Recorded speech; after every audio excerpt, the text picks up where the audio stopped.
Hi, this is Pat Keene. We're up here for the 2021 Yuba River Bash. Me and all my friends were up here using a lot of different types of equipment, having a great time and finding gold. And my family's been coming up here for 75 years. Me and my brother have came up here, done a lot of dredging, and found a lot of gold and had a lot of good times. Well, come join with us and let's see what's going on. And here we are at the beautiful Yuba River once again. Nice and peace, 12 volt, nice and quiet all day. You can look over here, you can see some of the area that we were working. I can tell there's been claim jumpers around here, and I don't like it. I had to kick some guy off my claim yesterday, and the guy seemed to know all the information, but then played that he didn't know at all, so I find that quite interesting. Actually, I told the guy to pound sand somewhere else. So we're gonna get to work here. We're gonna be running a lot of different equipment, doing some metal detecting, and find some gold. Let's see what you got going here.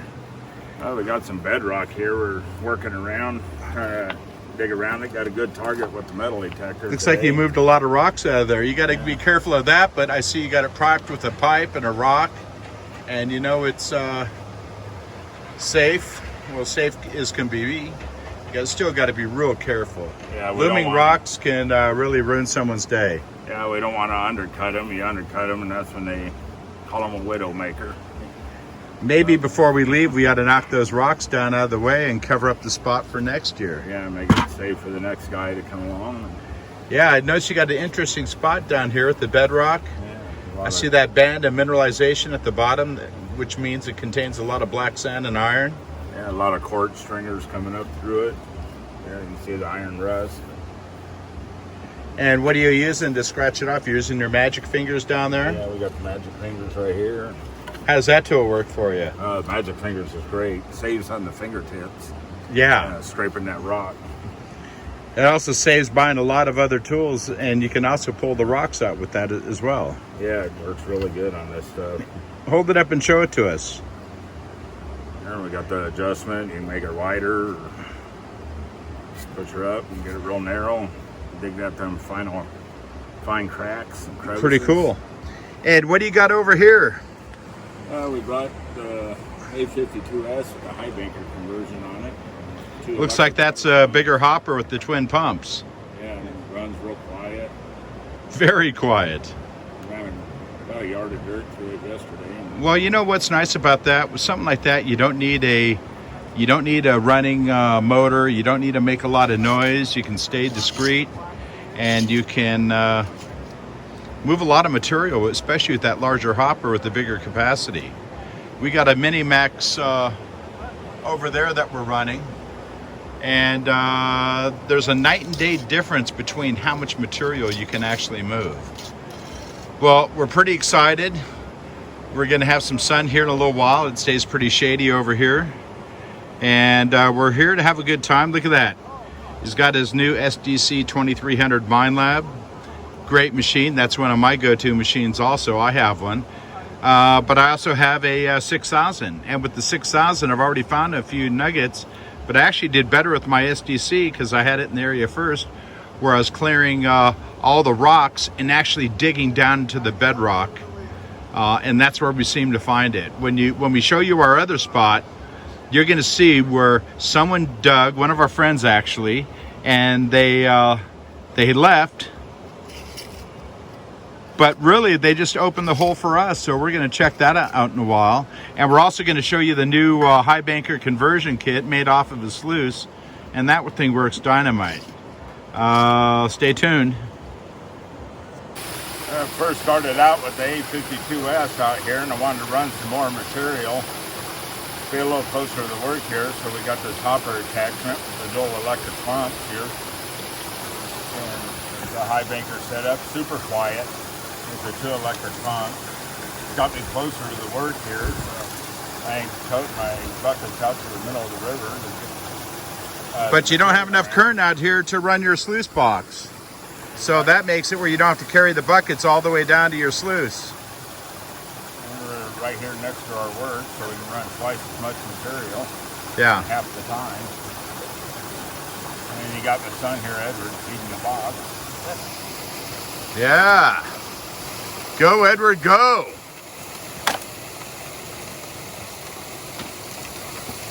Nice about the spray bar attachment. You can work off these tree roots really good and get that fine gold out of them that fits to it. And you got about a 3/8 inch classifier, I gotta clean that maybe off. down to a 1/4 inch. Get rid of them. And it's powered by two 2100 pumps, which are down in the water, hooked up to his deep cycle marine battery, so he can run all day.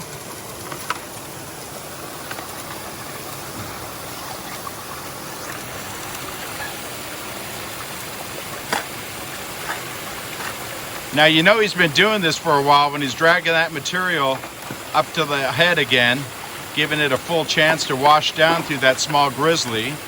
Then from the grizzly it has two rubber flappers on it. One to keep material out splashing out the back, and the secondary that kind of lays down on top of the flow, smooths it out where it goes over the Miracle Mat, and then the expanded metal with the ripples. And you can see the box is working really good right now.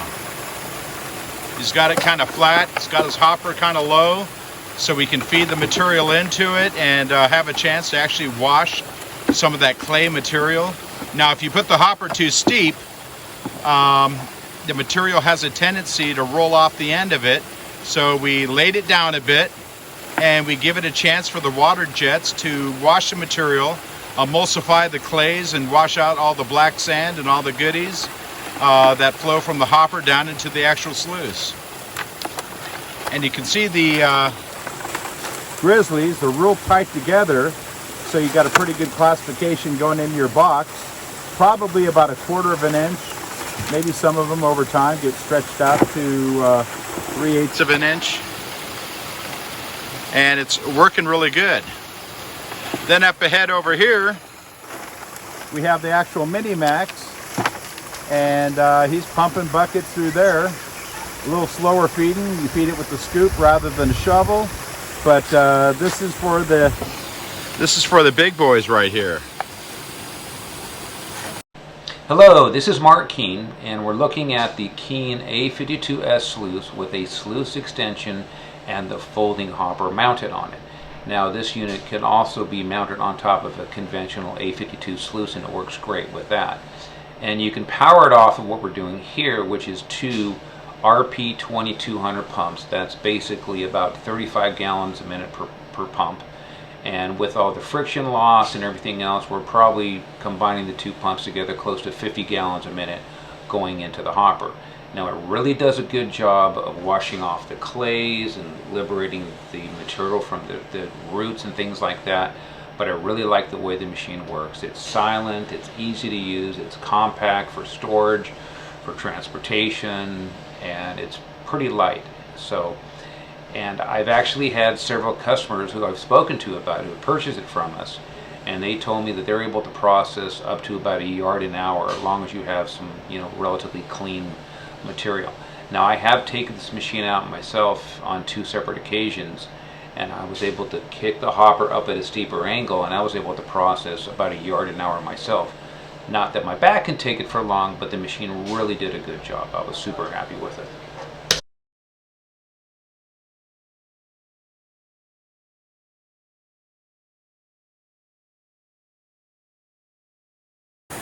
And some of that clay stuff you can just leave up in the hopper for a while till it gets all washed down. It's like you're turning that pile into mincemeat there.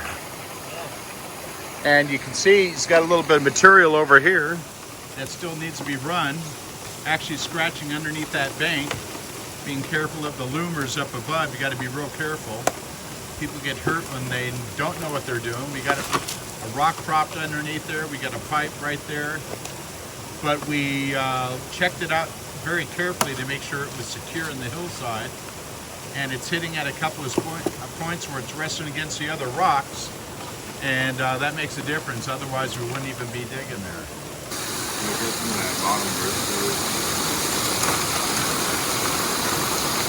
Then we have our buddy Bill Bison over here, the inventor of the Jabbit sluice stand that you can stick out in the middle of the river with one stake and support the entire sluice.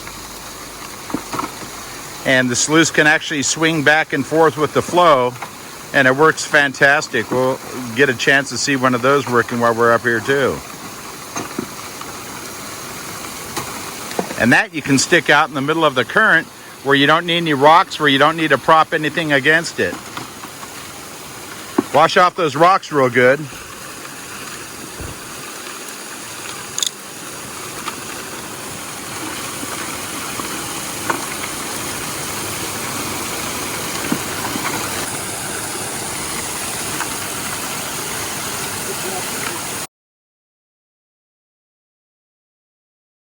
Hey Pat, how's it going? Doing well. How you doing, Gene? Great. Thanks for the invite up at your claim up here. Having a great time. Use my Mini Max, Keene Mini Max. I can see. I think I put through about 12 buckets to my big sailing pile here. Just gonna have to hit that with metal detector later. But so far, every cleanup, I've been getting color on every cleanup. Been crevicing up there, bucketing it, and running through the Mini Max. Well, let's hope you find some good gold there. Yeah, I found a couple of quartz pieces of gold already, which is pretty exciting. Good deal. Quite little pickers and vines, but yeah, Mother Nature can't beat it. That's for sure. Look at this. Beautiful area. Nice and quiet too.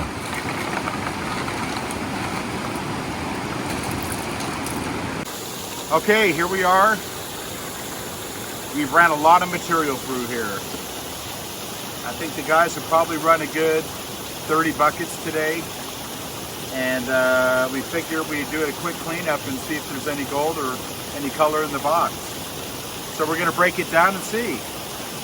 And first thing I'm gonna do is I'm gonna take a bucket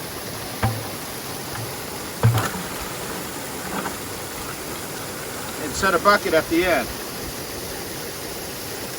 Okay? The next thing I'm going to do is I'm going to pull my rubber flopper.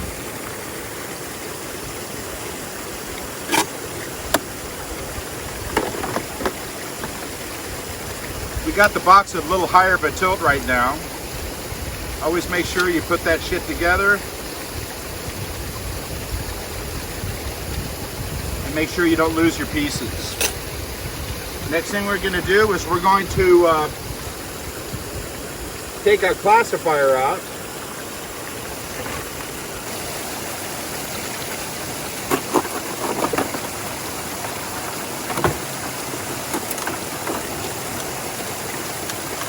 We want to make sure that we wash all of this really well. Make sure we don't have any large nuggets that didn't make it through here. A lot of weeds. Sometimes you just need to set that to the side. Okay, put our nut right here. And since we're now washing into a bucket,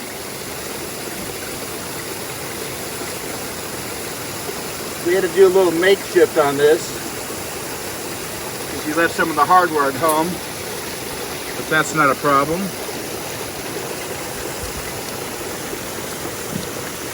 So what we're going to do is we're going to take her apart up, take the head apart here first. Okay. Take that out. Okay, give me some battery. Just one of them.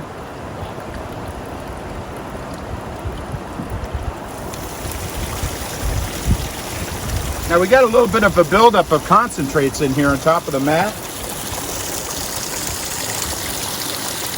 But that's not a problem because you know it's holding the gold and everything else. So we're going to peel up the miracle mat now.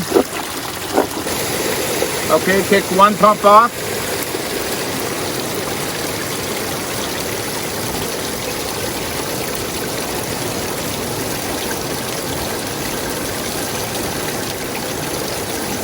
Nice little piece.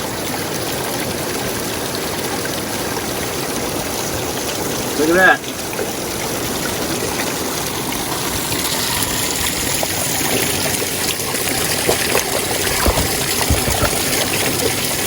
Still sticking in there. So we're going to wash this out. Best way to do that is turn it upside down. Okay. After that, we're going to unclip the box.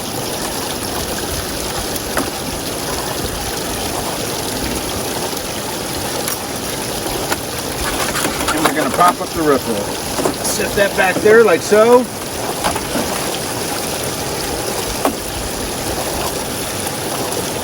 Make sure the side rails and everything's nice and clean.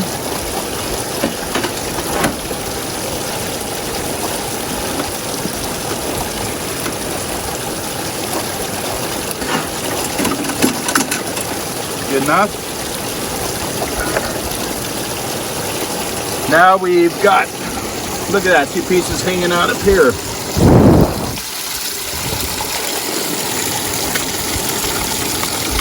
Wash that off. Make sure I don't leave any gold on there.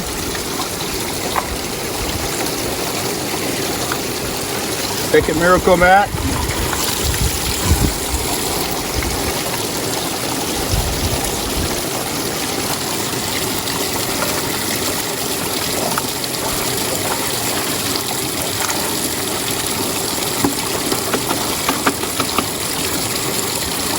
Okay. Nasty little pieces in there. I see a couple pieces.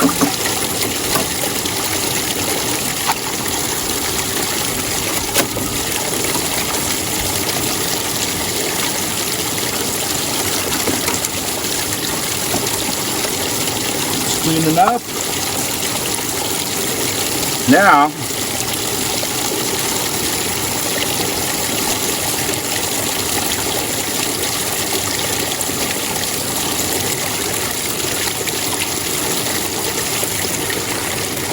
yeah, I see all kinds of little pieces in there. Look at that, I can see all kinds of little pieces in there.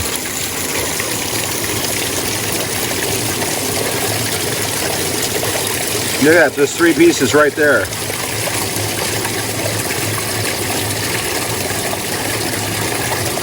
You get them? You can see the little black sand tails right after the gold. That's pretty cool.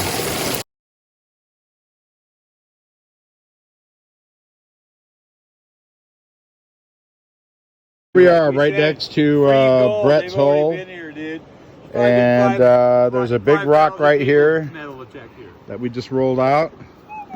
We're using our GPX 6000, and we just pulled 2 nuggets out of here. What do you think of them apples? That ass, Vincent. And you know what? He's learning how to detect. Prospecting at its finest. You got it. Up and coming. I'll film you. Up and comer, there you go. Up and Put coming. your own pressure on yourself. I like that. It's confidence. And we still got targets. That's That confidence, dude. Okay. Should we try the pointer real quick? Right now, just scoop some gravel. Yeah. Get it out of the way. The student doesn't talk. Okay. Just absorb Pat. Hold on.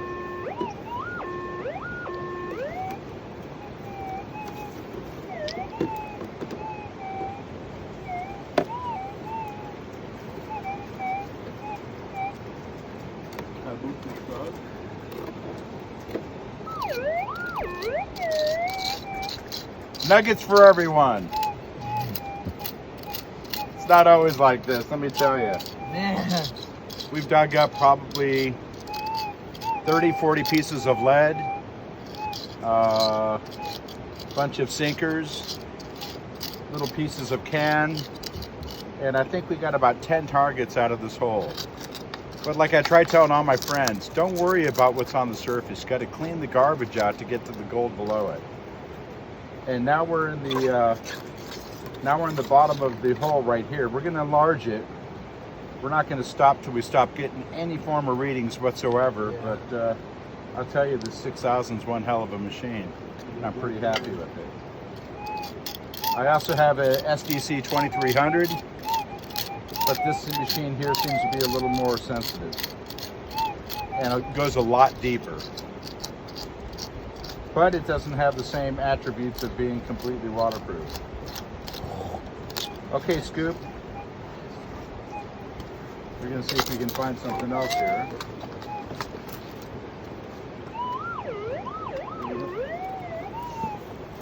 Cross your fingers.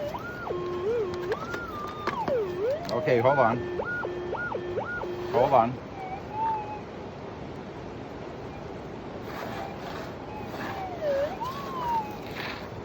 There's something in there still, huh?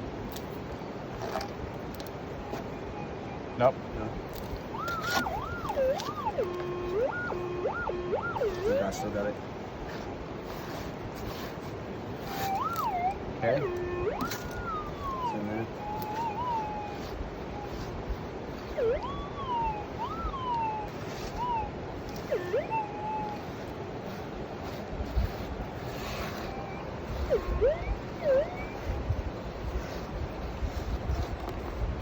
Well, hold on.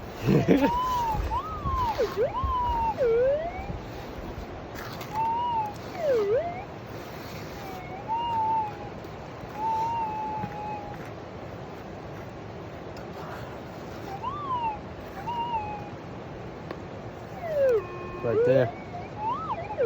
Yep. Hey, move it around on top. Nope. Going to pop up lead. Yeah.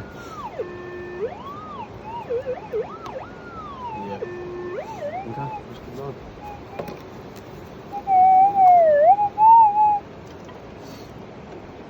Hey, we're gonna need that. Lead. We're gonna need that prize soon. I'm going to stop it.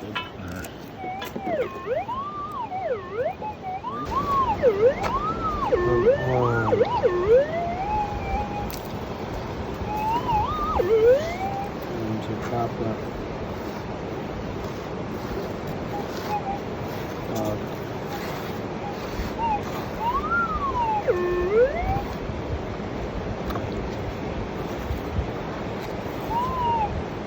Right there. You just moved it. I think that's it.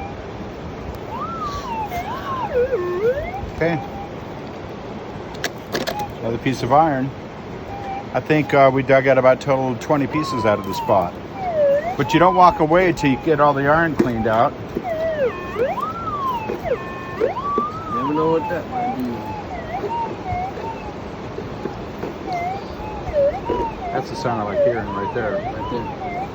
Here? Just below it. Below it? Yeah, that root. I'm hearing a little rock in the point. I thought it was a piece of iron. It sounded just like iron. It had that rebound sound. Spill it on there. Nice. Look at that. Oh, that's a dandy. Look at that. Yeah, look at that. Well, that's a god dang. Yeah. That's a nugget. Nice. I'm fucking a little shaky right now. Oh shit, we're still recording. Yeah, right. Sorry for the cuss words, guys. Yeah, sure. Yeah. I'll learn how to Yeah. Wow. Yeah. That's what I'm talking about. No more office hands. It's worn out fingertips and gold. Isaiah was my helper, and I told him I was going to get the next nugget after he got 3 from me today. Pat, I'm gonna have to get one of these from you. Yeah. I like those. Anyhow, That's a dandy. you guys, I'm going to go over the spot, make sure there's nothing else more. We're gonna go. And then after that, we're going to have to pack out of here. This is our last day. Did you guys grab that sledge from up there? Yes. Good, because I was looking for it. Look at that.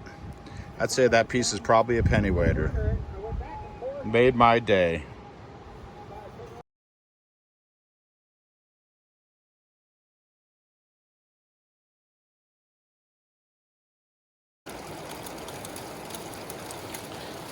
Here we are, the Mini-Max conversion.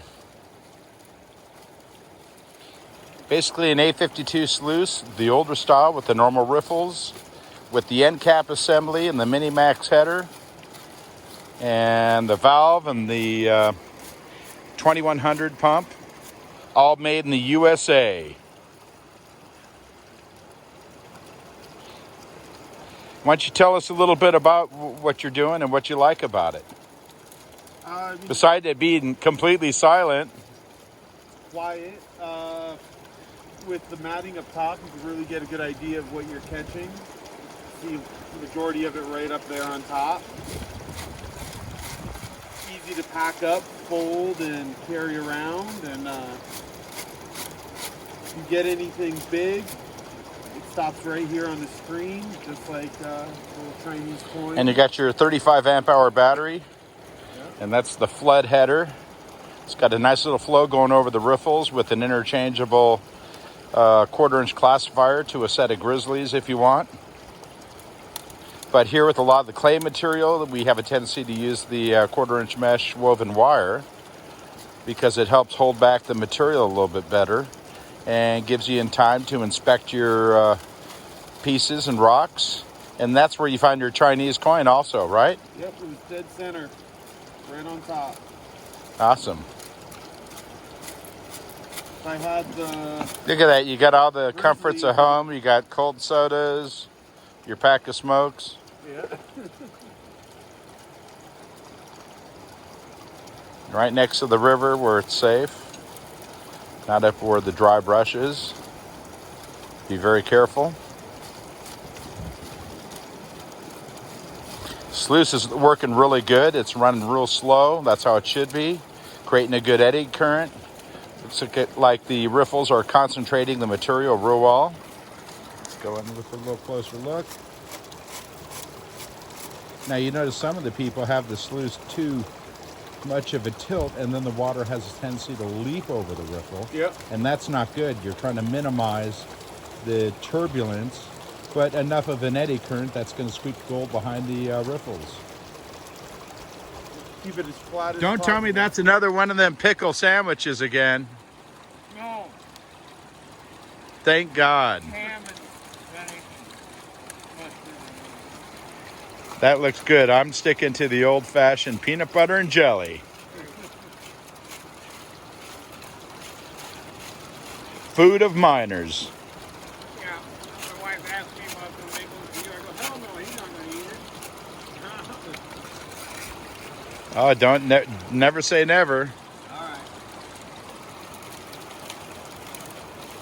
All right, we'll come back to you in a few more minutes once we run some more material. I want to see a clean out on this thing and the other one.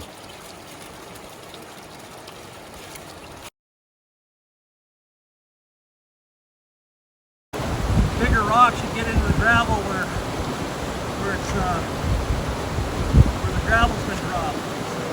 Yeah, what Bill's got going, he's using his Jabbit sluice, which is like a slide hammer stake that supports it into the ground. You can even jab it in between rocks. And what it does is it supports the sluice. There's also a bar that's attached down below that extends out through the sluice to the back end of it, so you can keep it right there. Now, you know when you're using the sluice, you always have different angles because you need to capture that right flow and the right velocity. So you can see it right there, and you can see where he used the slide hammer portion to hammer the stake in, and the box is fully supported. But also what's interesting is the box will actually swing a little bit with the current and not affect any of the values that are trapped in the sluice. You can see where he's working this crack in here underwater. A little tough to do when you're doing it with the shovel. So he's prying rocks, trying to get a little bit of material, but I think for the most part a lot of the gold is actually trapped down inside the bedrock. Because the extreme current has a tendency to wash it into the cracks, and then other material gets in behind it, and through gravity and different action it works its way into the cracks. Let's get a zoom in on I that. just got this larger rocks off this hole here, and now I'm starting to work in some of the smaller rocks that they've been compacted down in the gravel. So it takes a few minutes, but once you get past everything, start getting it loosened up, then you start getting your stratus. Yeah, he's got one of his other designs, which is a number 2 shovel blade attached to a aluminum shaft, and then on the other end it has a hardened, almost like a wedge, small little pry bar end. Pretty fancy. Let's take a look at the Jabbit there. The thing is running nice and smooth. And if you look at the flow all around the sluice, he's actually got part of it underwater. I'm sure that sluice is running pretty clear too.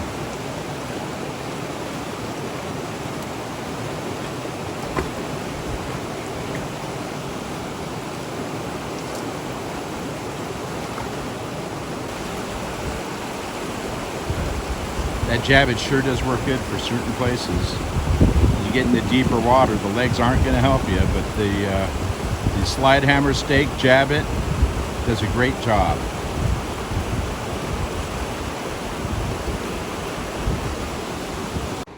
Gar, how's it going? Going good. Find some gold? Found some gold in the dirt you guys were digging out and not kind of putting aside, looking for the nuggets. And what are you doing sleeping on the job? He's Catching a nap. Right on, here we are. All right. Yuba River. End of the day. God's land. Popped a couple of pieces out. We got gold in the pen. What's it?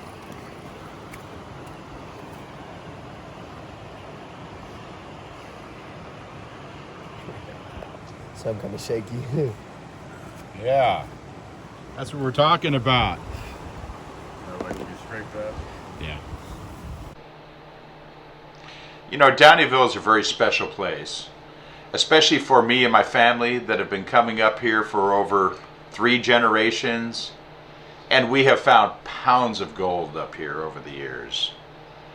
You know, the memories of town, hanging out, staying in different houses over the years, inner tubing down the river, you know, a lot of the old history, a lot of the old equipment is just unreal. But still, being up there, hanging out with all your friends and buddies, breaking bread, having a couple of drinks here and there, you know, all very special times. You know, hopefully we come up here and we can continue to do this year after year. We pretty much filled up the entire town. But it's really about the people and the friendship that you have and the camaraderie of going up here, hanging out with a lot of very special people. Guys that I've known and guys that I've hung out with a long time. And playing pool, knocking back a couple of drinks, enjoying the nightlife. This is kind of a unique piece. I think it's like serpentine and gold mixed together. We found a couple pieces like this over the years. This was found by one of the groups upstream. Anyhow, we had a great time up there. It was great to hang out with all of our friends that I haven't seen in over a year. And had some interesting wildlife come and visit us. And up there was kind of almost on a nightly basis. Just hanging out with our buddies, having fun. We've got some new friends that will hopefully be coming back year after year. There's my brother Mark. Came up after we did with my metal detector, claim jumping. I'm just joking. We had a real good time. It's a beautiful area. Found some good color, good memories, and good food. And we'll definitely be back here next year. Well, I hope you guys really enjoyed it. This is some of the gold that I found. Those are some of the bigger pieces. I wish I would have spent more time. It's always too short. Hope you liked it. Come back again.